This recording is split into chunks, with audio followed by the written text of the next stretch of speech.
lo que vengo comprometiendo sin duda va a impactar y va a beneficiar a todas las familias mexicanas. Pero también hay programas que quiero garantizarles y asegurarles que van a mantenerse porque hoy están sirviendo a los mexicanos. Y no falta en algunas entidades del país que andan haciendo la maniobra algunos y manipulando cierta información. Y seguro han escuchado que dicen que de llegar nosotros al gobierno, el programa de oportunidades a lo mejor se cancela.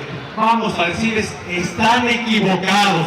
En mi gobierno, el programa de oportunidades se va a mantener y se va a ampliar para beneficiar a más familias mexicanas.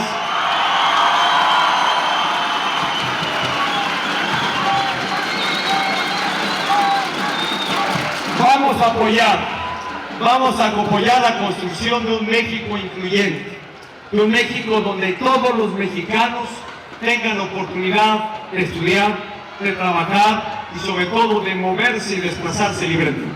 Yo agradezco la presencia hoy aquí de las personas con discapacidad, para quienes he comprometido varias acciones que les van a permitir incorporarse y disfrutar el México que queremos construir. Un México incluyente para todas las personas y especialmente para las personas con discapacidad. Gracias por estar aquí.